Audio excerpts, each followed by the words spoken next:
Pinakamatigas na bakal ay lalambot rin Sinasilipan upang maituro siya kung sino ang pasanino sa tangkang pagpaslang sa akin. Tila ikay balisa. Hindi ka ba natatakot? Kasi parang sa hanap, parang hirapan. Dahil na lang po ka naman. Magsabi siya, mamatay siya.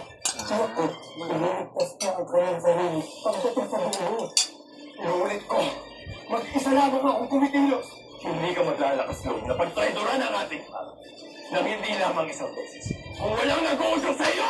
Hindi ko matatanggap ang inyong pamilya sapagkat hindi nagbibili o nababayaran ang aking katapatan, lalo na sa iyo, mahal na Hara.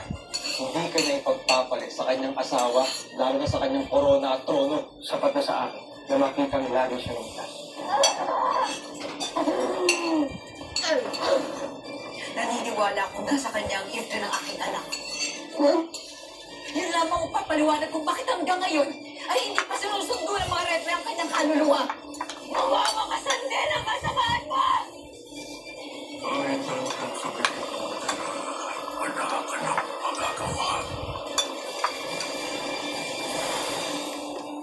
Ayaw niya talaga niya.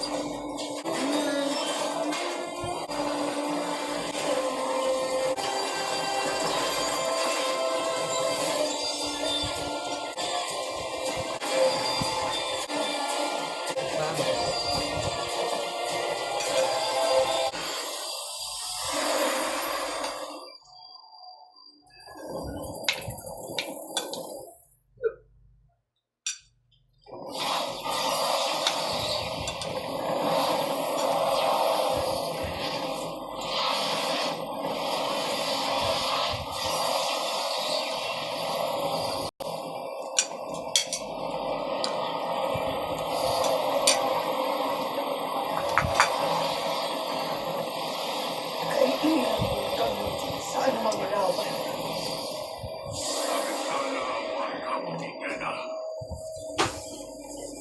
Hindi ko naiingan hindi ka sa mga kalaban.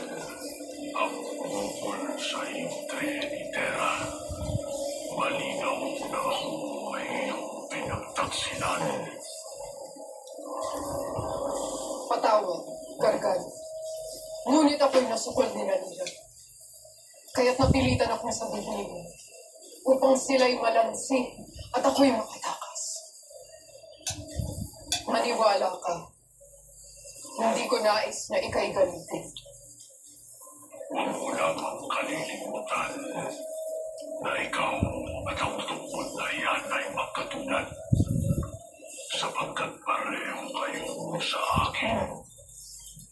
Kaya't huwag kang mamakas na ako ay pagtaksilang muli ni Jenna sapagkat bilang matala ay pating ko yung bawat galaw aking anakan.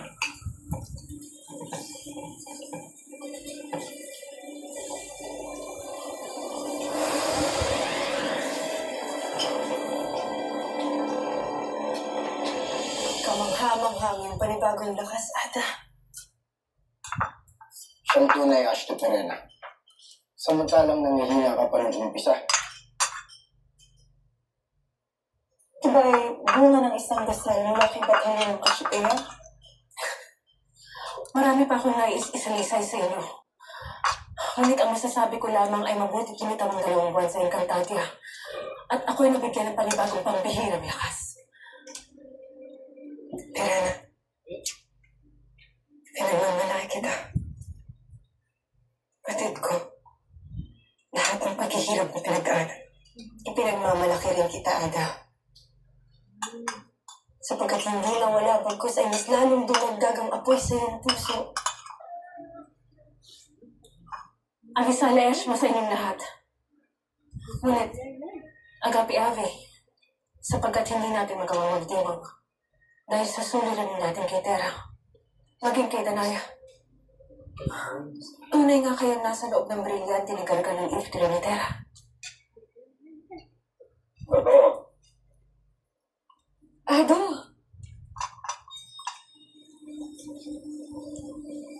Milo, Damo sa akin na po. Abisada sa inyo yan. Totoong nasa brilyante si Tera. Sapagkat iyon ang nakita ni Mitera sa kanyang mata.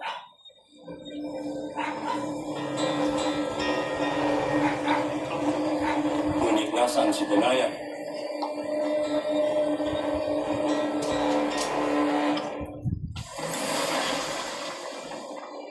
Mahuli siya. Mahuli siya.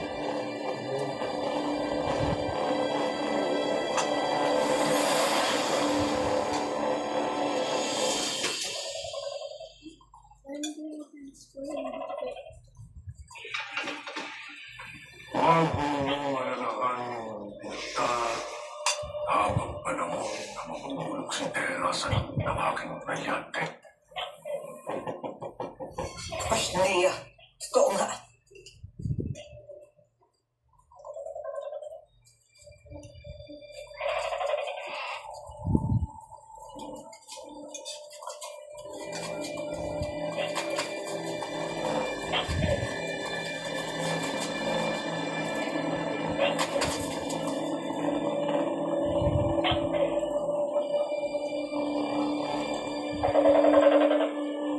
Kakaiba itong pas na eh.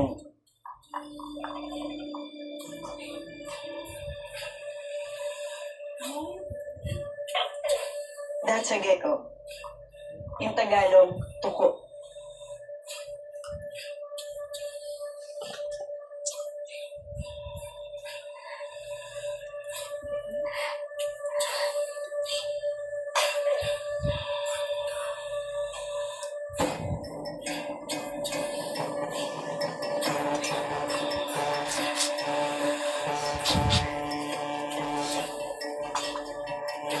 Lumapit pa talaga siya. Ang tanga.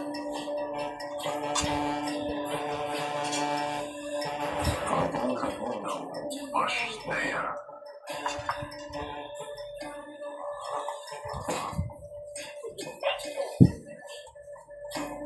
Na-crash na.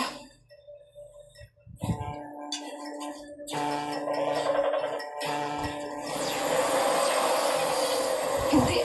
Hindi mo ako mabibihag.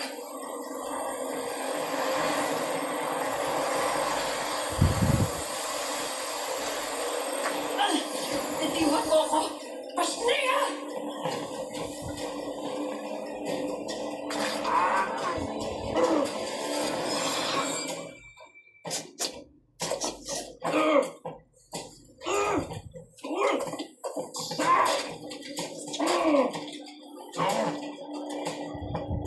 Kung isang Pasnaya ay nagawa kang takasan, paano na lang kaya kapag-alap ng ating mga kalaban?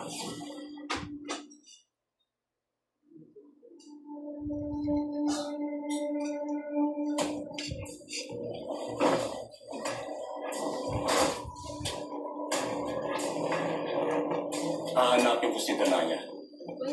Sasama kami, Hilo. Kami ni Flamara at Dea sa paghahanap kay Ashley Danay. Sandali lang. Tunay nga nasa itim na brilyante ang ifre ng aking anak. At sinambit ito mismo ni Karkan. Yung tunay. Sinambit na ito ng agi mo sa amin. At mata mismo ni Mitera ang nakakita nito. Naparito ako pambalakay na hindi pwedeng masakin yung itim na brilyante. Kung gayon, kailangan natin isipin mabuti ang ating mga susunod na hakbang. Hindi tayo maaaring basta-basta na lamang sumugot. At matindi natin na hindi agad isusuko ni Gargan ng kanyang brilyante. Isang bathala ang ating kalaban. Isang bathala na napakalakas ng kapangyarihan. Bathala man siyang tinuli. Ngunit madadaig pa rin. Para kay Tera. Para sa Encantadia.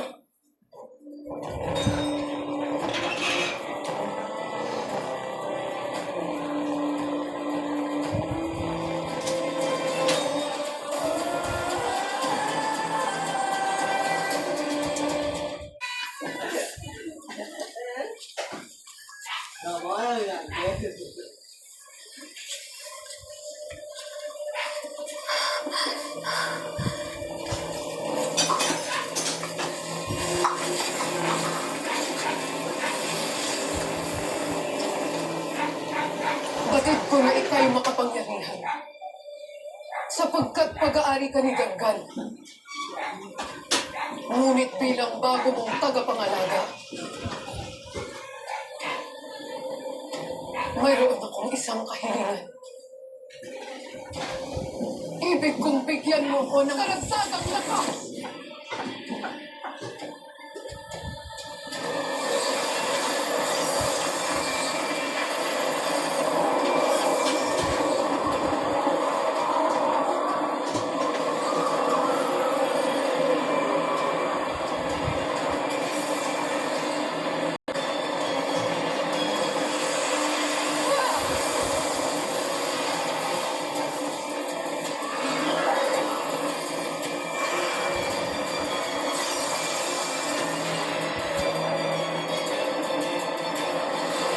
Tera,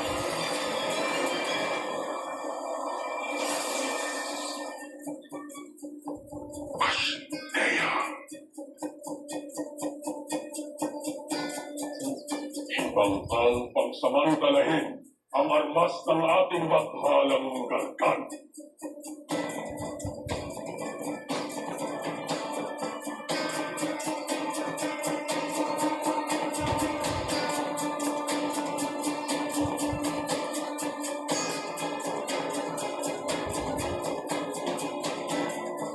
Kung hindi mo yan isusuko sa akin, pwersahan kong kukunin yan sa'yo.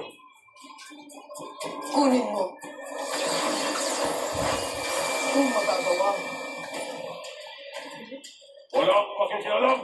Ako mismo ang magpaparusa sa lapas ng babae nito. Tila puro daldalang hari ng pala.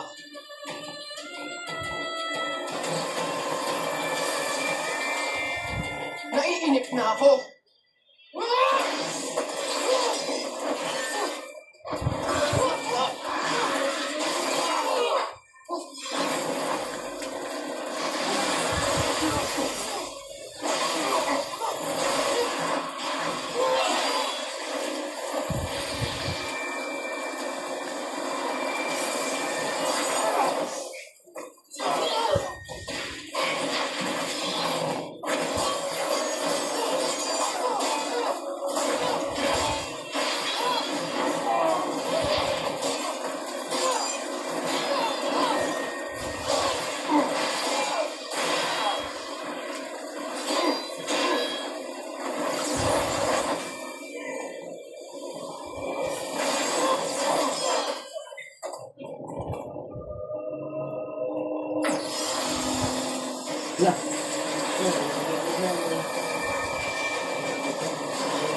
Bakit hindi mo ko pinaslang?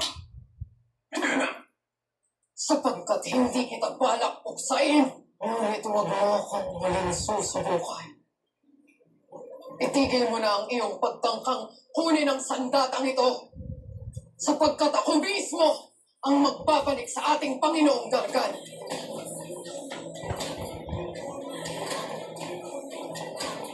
Tandaan mo, Hagon. Ako ay kaanib. Ngunit huwag mo ulit akong susubukan.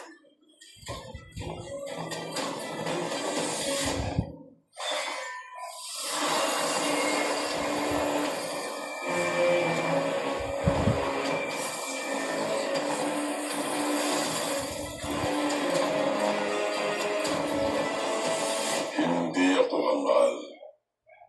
Subalit habang hawak mo ang tungkod ng aking bathalang Gargan, wala akong laban sa iyo.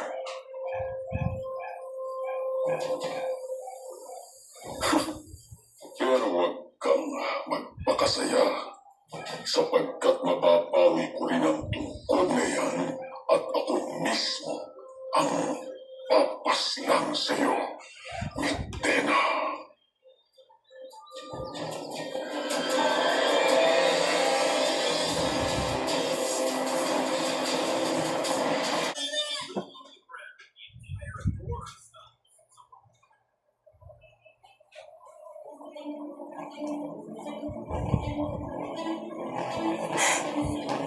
Tandaan niyo ang inyong mga tungkulin. Hindi tayo maaaring magkamali sa ating gagawin. Maliwanag. San Remy. Maaaring ito na lamang ang pagkakataon upang makuha natin ang itim na brilyante. At kahit sama-sama tayo, ay kailangan pa rin natin mag-ingat. Dahil ang ating tagumpay ay nakasalalay sa bawat isa sa atin. Handa na ang bawat isa sa atin. Ang kailangan na lamang ay muli nating mapalabas si Gargan. Ipaubaya niyo na ito sa akin. Mahusay ka rin na. Gamitin mo ang iyong pinalakas na kapangyarihan. Esta Secto. Ito na ang araw ng iyong pagbagsak, Gargan. Humanda ka sa amin. Dahil pagbabayaran mo ang ginawa ko sa aking anak.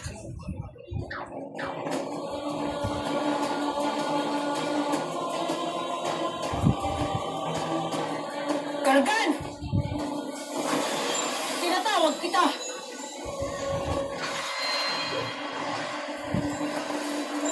Batid mong hindi kami susuko hanggat hindi ka namin nadadaig. Kaya't huwag na natin itong patagalin pa. Sa iyong pananalita, tila natitiyak mo ang inyong tagumpay. Ito lang ang may papangako ko sa iyo at sa iyong mga kasama. Mabibigo kayong lahat. Bakit hindi mo patunayan? Harapin mo kami. Kung ayaw mong maalala ang iyong pangalan bilang bathala ng mga duwag.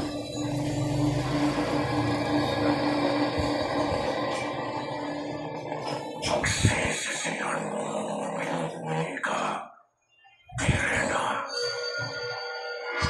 Nanampunin mo ang pagpaslang sa inyong lahat.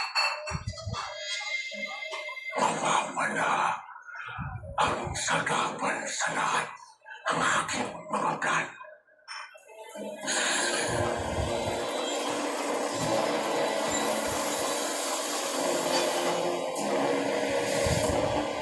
Panginoon, tiyak na lubos kayo na pag-aandar ng mga sangre, kaya ganun nalaman ang hamon nila sa'yo. Pabayaan mo sila sa Hindi ako natatakot sa kanila. Oo, mahigit, Panginoon. Ngunit naisip ko na makakatulong ako sa ibang paglalakot sa kanila.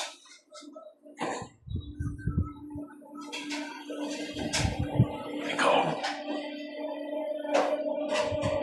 at ano naman ang magagawa mo?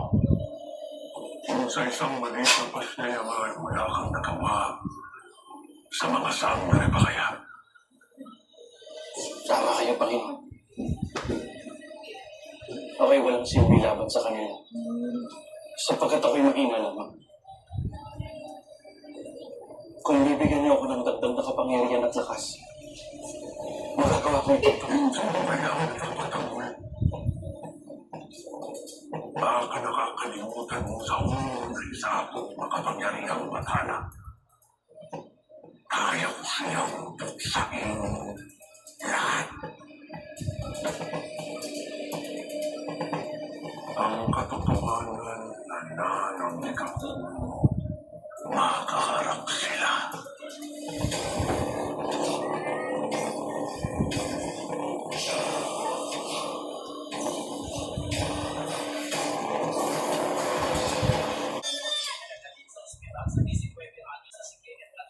Ay! Pas niya, Tukman! Pagbigat mo ang iyong mga mata. Kung di mo kaya, bulbulan mo ng lupa nang kayo magising. Poetry. Kasalanan ko ba? Na ako'y naantok na. Magdamag na tayo nagbabantay dito. Ano ang nakatulad mo? Yung isang evening, hindi na nakapagod. Kilala mo Hindi na inaantok. Kilala mo si Walapita? Bakit? Walapita? Kilala ko siya.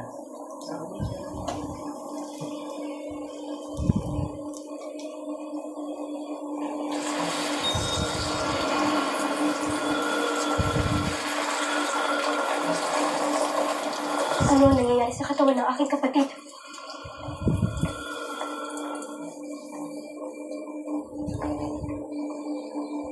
Right. Tila hindi maganda ang pakiramdam ko sa pangyayaring ito, Diwani. Ako man.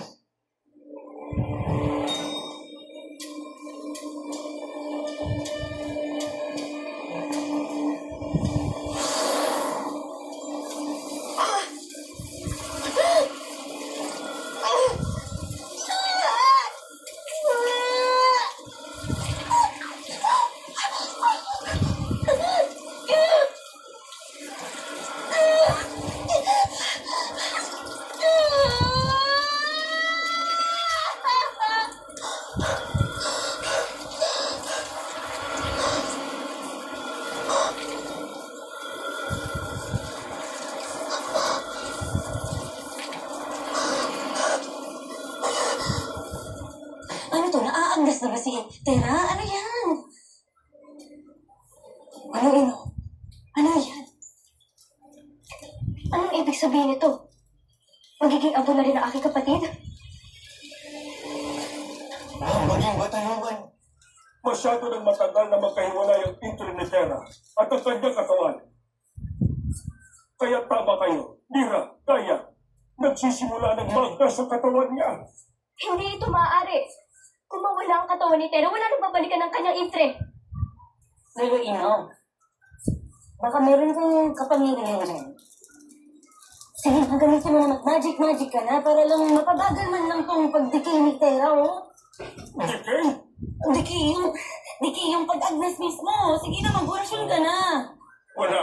Wala akong alam na paraan para pabagalin ito. Kung narito lamang siya, Thanos, marasanin niyang magamit ang brilyante ng tubig para bigyan ng pananggalang ang katawan ni Terra.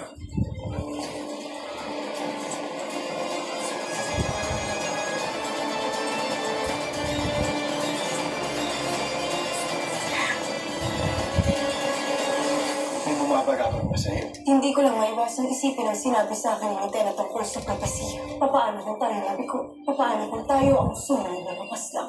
Kung imamarapati, ito ay maaaring makatulong sa pagpapabagal ng pag-agnas ng katawan ng diwata. Wala ka bang pwedeng gawin para tulungang makabalik ang itre niya? Sa palagay mo ay hindi mo din ang hinahabari. Nahayaan. Aking brilyante.